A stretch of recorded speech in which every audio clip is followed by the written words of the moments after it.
Pokalbis su dienos svečiu.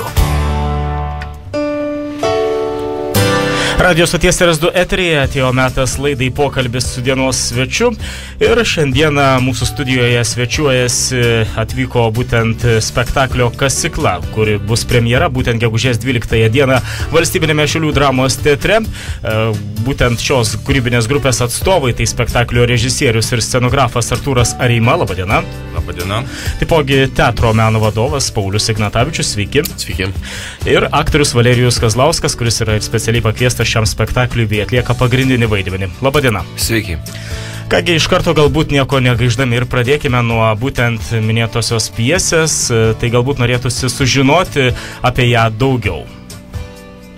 Šiek tiek papasakokit apie pačią pjesę Kasykla. Pjesė Kasykla tai yra šiuolaikinė pjesė lenkų, dramaturgas Michalas Valčikas, parašyta 2003 metais. Ji yra, sakyčiau, gan keistoka ir atspindi šiandienos problemas. Viena iš tokių problemų, aš kurią įvardinčiau, apie kurią pats kalbu, apie ką statau, tai apie jausmų infliaciją. Tai kad išseko mūsų giluminiai vidiniai jausmai, gyvenam paviršiniam pasaulį ir bijom kažkur kastis giliau, ieškoti tai būtent to, kas priklauso būtent mum ir kom galėtumėm pasidalinti su kitais. Tiesiog mes bijom įkristi į jausmų duobes, nors jų yra labai daug, kaip ir toj pačioj pjesėj kalbama, aišku, metaforinė prasme, kad atsirado duobės, ten kalbama iš tikrųjų apie tikrą kasyklą, apie uždarytą kasyklą, kad niekas nebeveikia, nebedirba ir niekas nebeieško prasmės. Prasmės tiesiog, taip ir prasmės gyvenimo nebeieško ir yra tiesiog tokioj stagnacijai, buvime, kasdienybė kartojasi tiesiog. Nenori judėti priekį. Supratome. O įdomu būtų sužinoti, ar jūsų pastatymo versija skirsis nuo būtent pjesei minimos? Manau, kad skirsis turbūt kiekvieną kartą, kas bestatytų tą pjesę, bus aišku kitokia. Aš nežinau, pasirinkau galbūt tokį, vadinčiau, pseudo-fantasmagorijos, vadinkim, galbūt postmodernaus sapniškumo, jeigu tai būtų galima pavadinti žanrą, kad prisikasti iki postmodernios filosofijos, kad būtų galima atpažinti būtent šiandieną, kad būtų iškeltas tas jausmas, kaip šiandien jaučiasi žmogus, ar mes suprantam dar save šiandienoje ir kaip galime save įvardinti šiandienoje, o nesivadovauti kažkokiais praeities kanonais, praeities atspindžiais ir nebevertinti save iš praeities, o kaip mes tapatinam save su dabartim. Ko gero, čia toks ir įžvalga nesidaryti per daug į praeitį ar ne, ir judėti, tiesiog gyventi tiek šiandieną, tiek šiek tiek mąstyti ir apie ateitį. Taip, stengtis save suprasti šiandien, nes mes dažniausiai galbūt bijom šiandien save vardinti, labiau vardinam iš senų, vadinkim, arba iš tėvų, iš senelių, į kampo, vadinkim, iš tos pusės, kad mes taip gyvenam, taip turim atrodyti ir mes vis dar kažkaip liekam tokioj posovietiniai stagnacijai ir vis dar nelabai priemam šiandienos. Iš tikrųjų, ją vardinam kaip blogybę. Aš nemanau, kad šiandien yra kažkokia blogybė, nes jeigu vardinam kaip blogybę, kaip neiginį, mes jos niekaip negalim prisijaukinti ir priprasti, todėl mes negalim ir įvardinti, kas mes šiandien tokie esam, kas tas šiandien yra šiuolaikinis žmogus ir kaip turėtų atrodyti netgi šiuolaikinis teatras, šiandieninis teatras, ir tai yra labai svarbus klausimas. Kitaip tariant, bus mėginama šiek tiek žiūrovų irgi taipogi leisti atitrūkti nuo kažkokių tai įspraustų rėmų, ar ne, ir galbūt, suprasti, kad yra ir galimi kitokie variantai, ar ne? Taip. Supratau, ir čia norisi be abejo paklausti, kodėl spektaklis aktualus šiai dienai, būtent ar spektaklio metu bus paliestos temos, kurios svarbios mūsų Šiaulių miestui, ir kodėl būtent spektakliui pasirinktas Šiaulių miestas.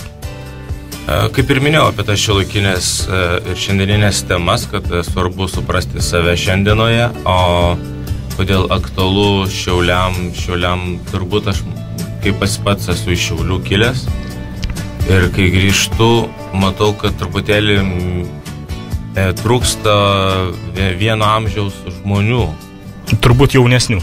Taip, trūksta jaunesnių, bet vadinkim, ne tų, kur mokykla dar lieka, bet trūksta nuo studentų, vadinkim, iki 50 metų žmonių, kurie irgi reaguotų labai šiuolaikiškai ir reaguotų į šiandieną ir norisi kažkaip sugrąžinti šitos žmonės arba, vadinkim, sulaikyti, kad pasiūlyti kažkokią alternatyvą, kad galbūt atsirastų daugiau kūrybiškų sprendimų, meno ir kad jie patys ieškotų kūrybiškesnių variacijų išgyventi šitą mieste, nes tikrai yra miestas gražioj, gamtos apsupti iš tikrųjų. Daug ežerų, beje, gamtos nemažai. Taip. Vat šitas tai, ką ir pristatau, ko aš ir pristatau Šiaulius visą laiką, ir dabar atvažiavęs ir atsivežęs dviejatą aktorių ir kostiumų dailininkę ir kompozitorių.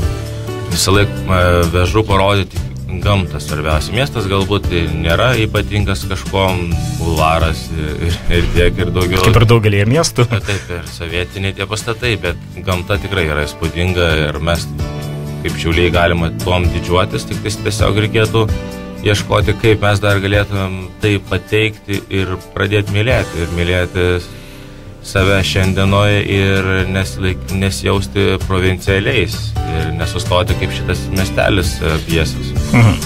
Ko gero, todėl ir siejama, ar ne, kad būtent ir pjesėje žmonės netekę darbo bandė bėgti, galbūt iš to miestelio taip ir Šiauliuose pastebimas, ko gero, žmonių bėgimas į didesnius miestus, į užsienį ieškant geresnio gyvenimo. Taip. Aš gal prisidėsiu truputėlį, bet būtent mes dėl to ir su Aurimu Žviniu, teatro direktoriumi, ir pakvietėm Artūrą statyti šitą spektaklį, nes norėjom netradicinio spektaklio, norėjom kažkaip tai kalbėti būtent apie šios dienos problemas, apie šiandieną, ką ir Artūras mini, ir norėjom prisitraukti taipogi tą trūkstamą segmentą teatre, jauną žmogų.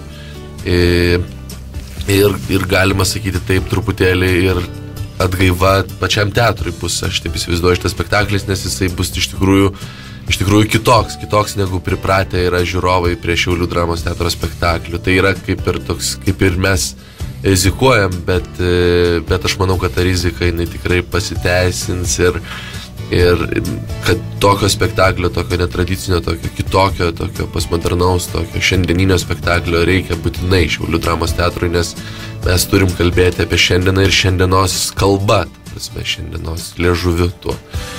Kitaip tariant, kaip jaunimas galbūt yra labiau jaunesni žmonės, ne jaunimas pripratę ir norėtų galbūt padės spektaklis vyresnio amžiaus žmonėms išeiti taipogi iš tos galbūt spraustos nuomonės.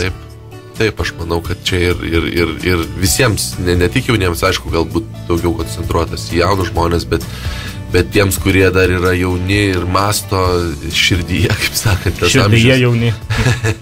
tas amžius nėra labai svarbu, tai aš manau, kad čia ir juos išims iš komforto zonos ir privers galbūt pamastyti truputėlį. Na, tikėkime, kad taip ir nutiks. Kągi, padarykime trumpą muzikinę pertraukėlę, po kurios pratęsime pokalbį. Pokalbis su dienos svečiu. RS2 radio stoties eteryje vyksta laida Pokalbis su dienos svečiu. Na ir šį kartą kalbame apie būtent kitą penktadienį, gegužės 12-ąją valstybinėme Šiaulių dramos teatre vyksiantį premjerinį spektaklį Kasykla.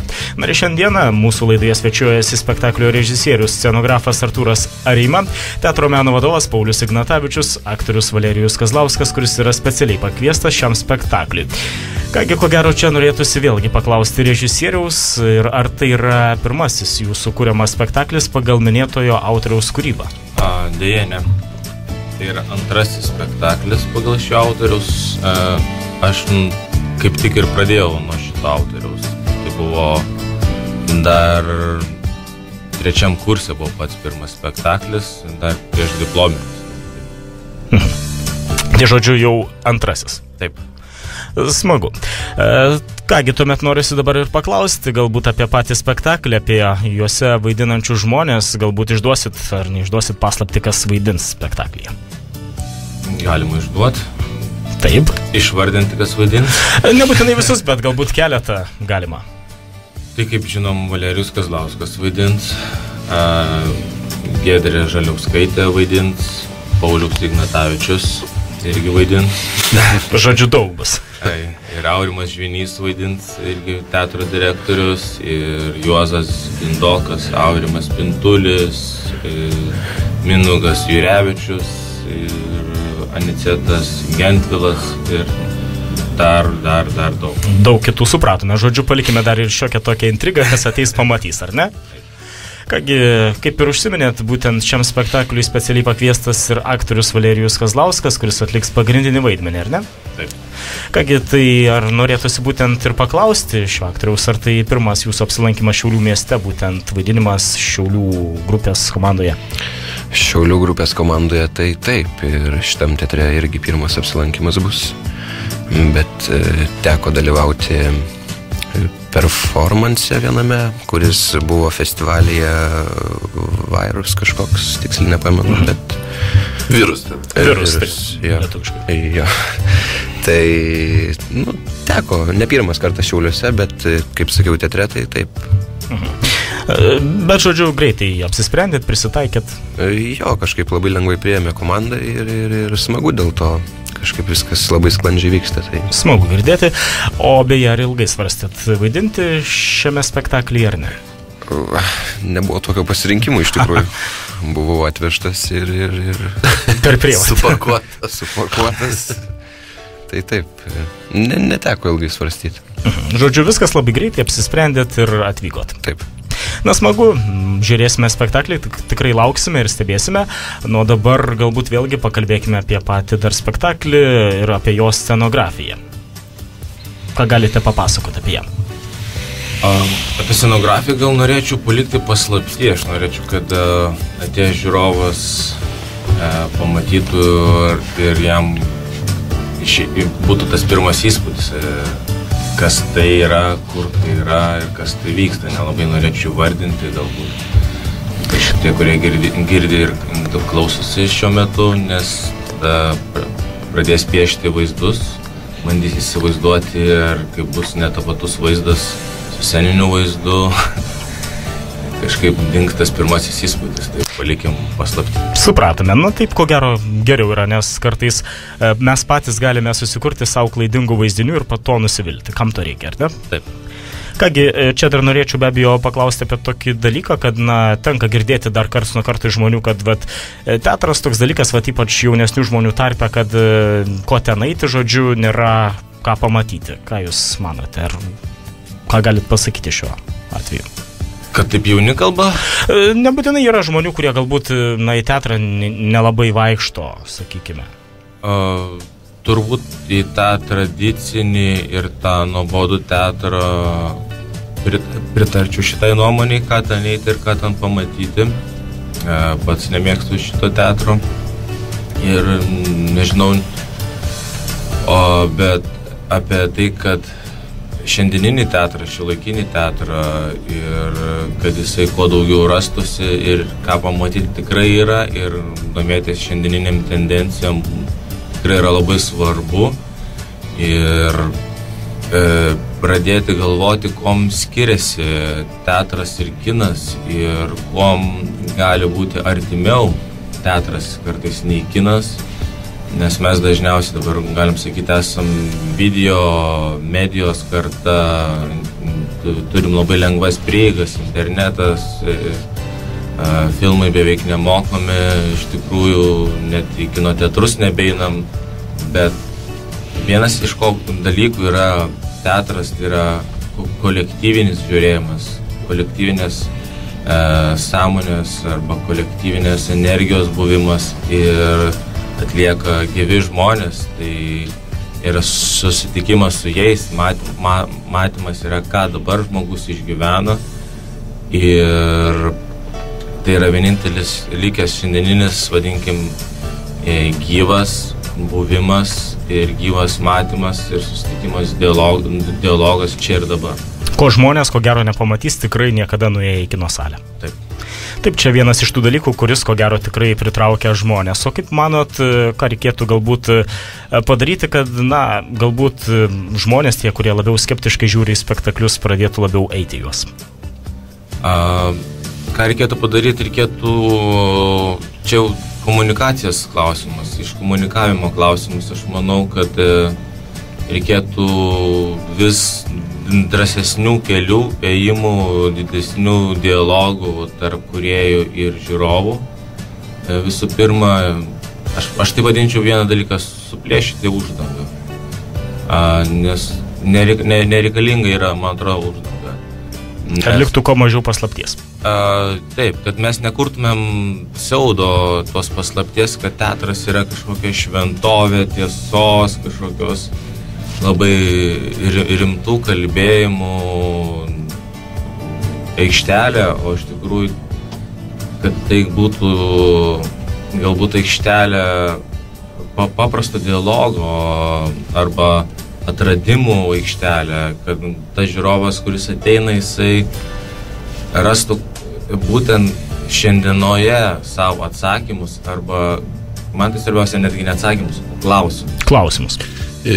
Jo, gal aš paantrinčiau Artūrui, mes su Aurimu, kada pristatėm savo programą ir laimėjom konkursą teatro vadovo ir meno vadovo, tai mes kaip tik ir norėjom, ta prasme, eiti tą linkmę, būtent ką Artūras netgi paminėjo apie tą nušventinimą teatro, nes kažkaip tai labai dažnai teatras iškeliamas aukščiau virš žemės ir kad tai yra kažkokia tai šventovė, kad tai yra kažkokia erdvė neliečiama, nepaliečiama, tai yra kažkokia stebuklinga, magiška erdvė ir tiek daug epitetų jam priskiriama ir po to jis labai atitrūksta nuo to žmogaus, labai atitrūksta nuo žiūrovo, labai atitrūksta nuo žemės ir mes kažkaip tai ir savo programą ir būtent šis spektaklis įeina į tą mūsų programą, mes kažkaip stengiamės truputį nužeminti teatrą, truputį padaryti jį atviresnį, padaryti jį atvirą.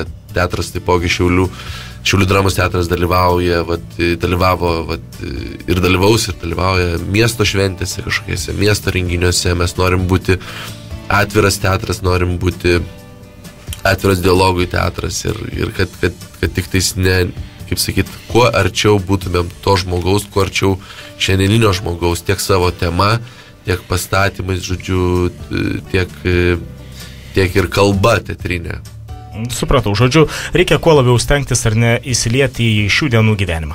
Ir aš manau, kad tas svarbiausias dalykas yra, kad teatras nebūtų tautos balsas, nes mes nežinom, kas tai yra tas tautos balsas. Tai yra asmeninė nuomonė turėtų būti, ir nekalbėti lozungais, nes tas dalykas labai pas mus yra užkerpėjęs, nes net mūsų politikai ar viešieji žmonės stengiasi kažkaip kalbėti kažkokiamis bendratimis, kažkokiamis aptakiomis mintimis, kurios atrodo iš tikrųjų klausai 5 minutės ir nesupranti, ką tas žmogus nori pasakyti, nes jisai bando tiek sudėlioti kažkokių daug sudėtingų klausimų, sakinių, struktūros išdėliotas ir nesupranti, apie ką tai yra iš tikrųjų. Ir tas būtų paprastumas, kad pamačius aktorių irgi nereikėtų kažkaip, tu vaidini kažkur, o kaip nuostabu, tai yra normalu, vaidina, jis ten daro ir tarkim kažkokia vyksta, kaip sakė Paulius, miestas šventė, paprastas dalyvavimas, jeigu ten kažkoks bus Fox, kažkoks, kaip vadinasi, festivalis ten. Šį penktadienį kažkoks prie Talkšos ežero turėtų būti. Jo, tai tarkim, gali būti, kiekvienas ten daro pikniką ir teatras daro pikniką, kepa dešreles. Taip pat lygiai viskas yra normalu, čia visi yra žmonės ir mes galim dalintis ir galim apsikabinti, nes taip ir vyksta. Kodėl, pavyzdžiui, aktorių draugai nenešiojant rankų ir nesako, tu aktorius ir su tavim reikia kalbėti. Normaliai su juo sėdi, geria alų ir kumščiuojasi. Tai turėtų tas pats būti ir su visuomenė, aš manau. Na, žmonės galbūt dar vis tiek pamatė žinomą žmogų, žinomesnį, nori jį pakalbinti, ko gero autografų paprašyti ir, na, žinoma, kažkaip išskirtinai galbūt, kaip pasakėt, žiūri į tą žmogų. Na taip, kol kas dar tas yra. Norisi to atsikratyti. Paprastumą reikia. Ko paprašiau, nes tada mes tik tai susikalbėsim, kada įvyks paprastumas. Nekurti stabų, kaip sakant, nekurti kažkokio tai šventovės kažkokios, tai vadinkime. Na gerai, supratome. Kągi, padarykime dar vieną trumpą muzikinę pertraukėlę, po kurios dar šiek tiek pakalbėsime apie tą temą. Pokalbis su dienos svečiu. Šį kartą mes kalbame apie kitą savaitę pasirodysiantį premjerinį spektaklį Kasykla. Na ir šiandieną mūsų studijoje svečiuojasi spektaklio režisierius ir scenografas Artūras Areima, teatro meno vadovas Paulius Ignatavičius, aktorius Valerijus Kazlauskas. Na ir čia, kaip žinia, kaip ir visur, aišku, klausomės muzikos ir norisi paklausti galbūt, kiek svarbi yra muzika spektaklyje.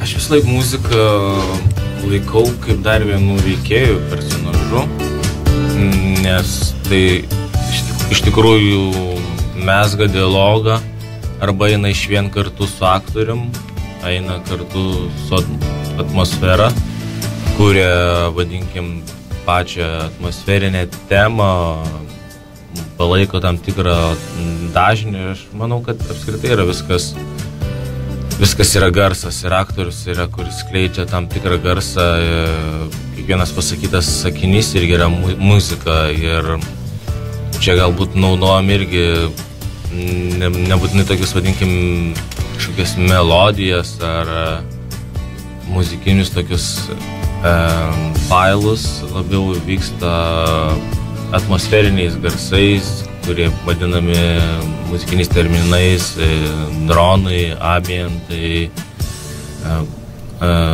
netgi noiso tokiu pagrindu vadinkim, arba apskritai tikrais garsais esančius iš aplinkos,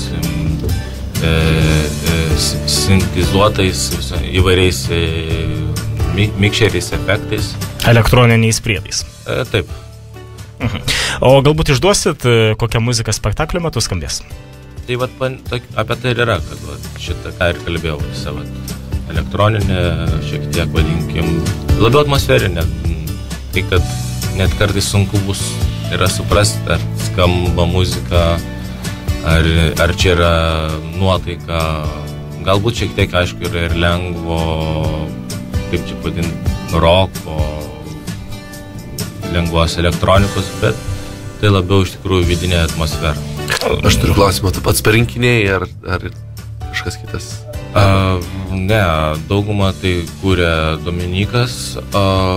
Pradžią aš atrinkinėjau temas muzikinės, kurios man keliauja, kurios tinka į kartu su aktoriais ir daug po to Domas arba tą temą perdaro arba sukuria ir pasiūlo, bet toks vyksta bendradarbiavimas, kas man ir labai patiko, ką esam radę su Dominiku Markūnu, su kurio nesenai pradėjom dirbti tik tais šiais metais nuo Klamo karo, jisai nesenai grįžo iš Anglijos ir tas, kad Klamo kare irgi vienam iš mano spektaklių iš viso nenaudojom net jokios melodijos, tai yra kūrima vien per garsus, per dažnius ir vibracijas, taip sakant.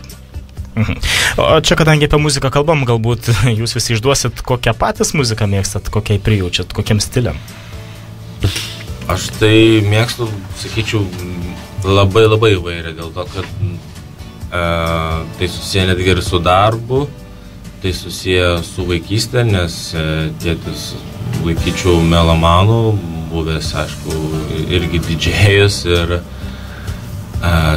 tekdavo tiesiog naktimis nemiegoti dėl jo leidžiamos muzikos ir... Šiek tiek problemų būdavo?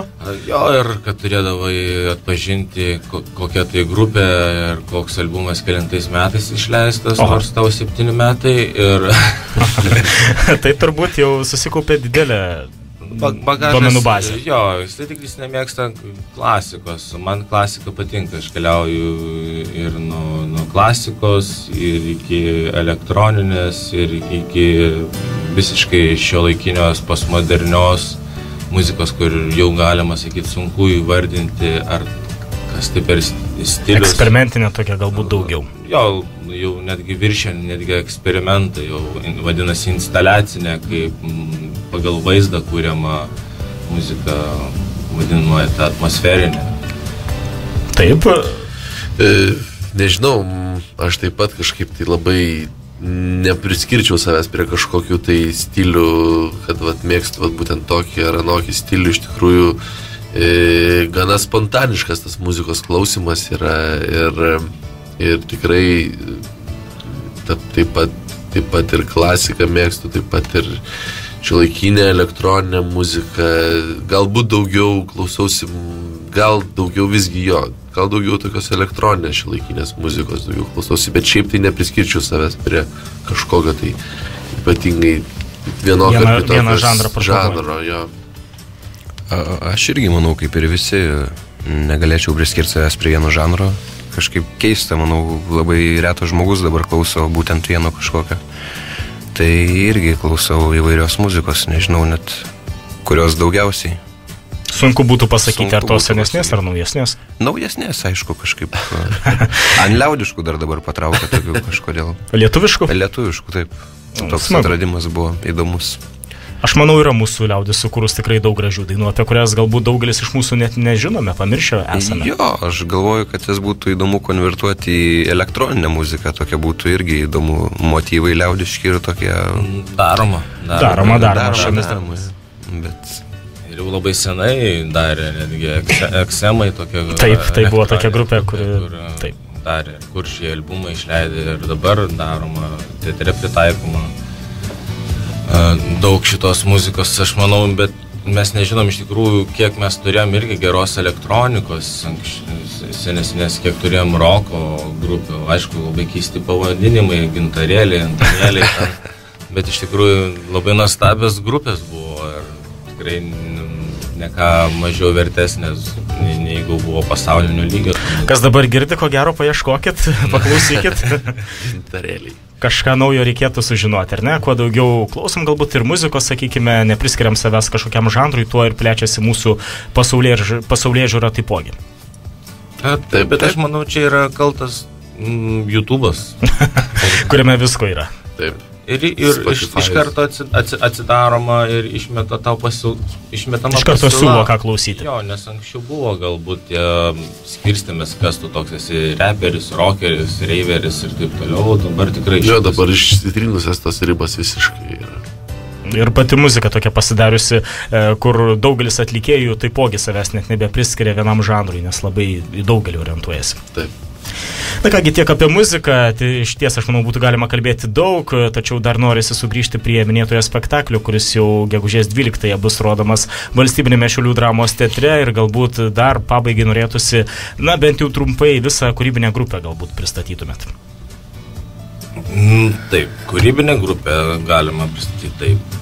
Aš esu Artūras Arima, šio spektaklio režisierius, scenografas, scenografijos asistentė Barbora Skurbė, toliau kostiumų dailininką Monika Gurskytė, kompozitorius ir video menininkas, video meno instaliatorius Dominikas Morkūnas, toliau šviesų dailininkas Julius Kuršys ir 12 aktorių.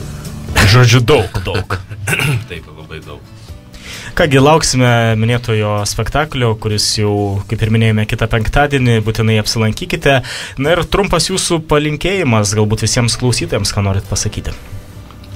Aš norėčiau pasakyti, kad negyvenkim nostalgiją arba mylėkim nostalgiją, bet gyvenkim šiandieną. Tikėkim, kad šiandienos pavasaris irgi yra gražus ir yra gražus ir... Savotiškai. Taip, Nebūtinai, kad galbūt šitas pavasaris biški šaltesnis, bet nesakykim, kad anksčiau kokios žiemos būdavo, ten sunku būdavo į mokyklą nueiti ir taip toliau, net uždarydavo. Tai būdavo. Bet jeigu mes neprimsim šiandienos, tai tada mes negalėsime eiti toliau. Aš tai palinkėčiau tiems, kas mėgsta teatrą ir tiems, kas nemėgsta teatro, gegužės 12 ateiti į Šiaulių dramos teatrą. Pažiūrėti premjerinį spektaklį, nes iš tikrųjų tai bus tikrai netradicinis spektaklis Šiaulių dramos teatro scenoje ir tikrai manau, kad tokio spektaklio dar publika nebuvo mačiusi. Intriguoja. Aš palinkėčiau tiesiog pakilti truputį į orą ir pažiūrėti iš viršaus į savo kasdieną ir kažkaip stengtis neuždaryti savo kasyklos, ieškoti naujų kelių. Ieškoti žodžių ir nesustoti, ar ne? Taip. Kągi smagu, mes primename, jog šiandieną laidoje pokalbis su dienos svečiu svečiavosi būtent kūrybinio spektaklio Kasykla grupė, tai režisierius ir scenografas Artūras Arima, teatro meno vadovas Paulius Ignatavičius bei aktorius Valerijus Kazlauskas. Dėkui Jums ir gero spektaklio. Ačiū. Viso.